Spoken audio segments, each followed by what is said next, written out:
Hey guys, Dave here from Easy Country Cooking and Cooking Share. You know, they say simplicity is the best, and I think they are right. So today we are going to make up some easy, cheesy ground beef and potato casserole. Easy on the budget, yummy on the tummy. You are going to love it. So let me show you how to do it. Okay guys, we're going to get started here by firing up the old stove and throwing about a tablespoon of oil into a pan over medium-high heat. Then in with an LB or a pound of medium ground beef. So we'll just kind of break this up a little bit. And in my last recipe I made ground pork, and I do declare that I'm going to make me up some ground beef too. It is so much better when you grind it up yourself. But anyway, we're just going to stir and fry this until it is basically cooked through. After we're all cooked through here, I'm going to go in with half a small chopped red onion. And of course, you don't have to use red, you can use whatever onion you like. Follow this with 3 cloves of chopped garlic. And we shall just stir and saute this until, like I always say, that wonderful, wonderful aroma of onion and garlic frying fill the air.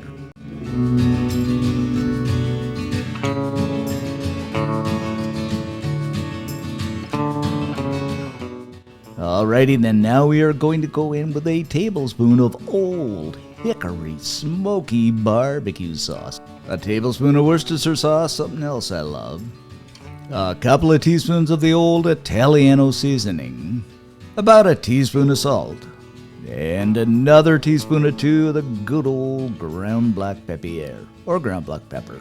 Grab up the old spoon and stir everything around until it's nicely combined, and my goodness, this is starting to smell so good. By the way guys, my motor is still not fixed, so I can't get out fishing to make that video. I'm just dying to get out on the lake. Anyway, now we're going to go in with a can of cream of mushroom soup. And this is the good old Campbell's, but you know, you can use any cream of mushroom soup you like. Follow this up with half a cup of milk. Give everything a stir around until it combines nicely, and we are going to bring this to a soft burl. But oh my goodness, isn't this looking super fantastical good kind of stuff? I kinda think so anyway. Yum. Alrighty then, seeing the potatoes in this recipe, I am going to peel up a couple of decent sized spuds. And go ahead and take a good sharp knife and slice them into fairly thin slices. And I really don't think it matters what kind of potato you use. You know, you can just use the potato of your choice, whatever on sale basically. Then we're going to throw them into some water just to get some of that starch off. Give them the old swirl and twirl around, you know, just kind of to have some fun. You really don't have to do this guys, but I just find it helps a little bit, for me anyway. Then we shall just go ahead and set these aside on a paper towel to kind of dry a little bit. And now for the fun part, we are going to start to build our casserole by laying some of those potatoes into the bottom of a 9x9 casserole dish. It doesn't have to be 9x9, whatever casserole dish you got kicking around, just kind of get them in there evenly as you can type of thing. Now you probably guessed it, over the top with some of that ground beef mixture. Oh my goodness, this is looking yummy. I keep saying that, but it is. Just kind of smooth things out a little bit here.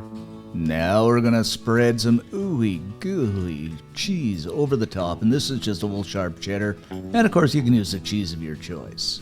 Now another layer of those spuds over top of the cheese, and what we're doing is kind of building a lasagna here without lasagna, you know what I mean. Now the rest of that ground beef mixture over the top.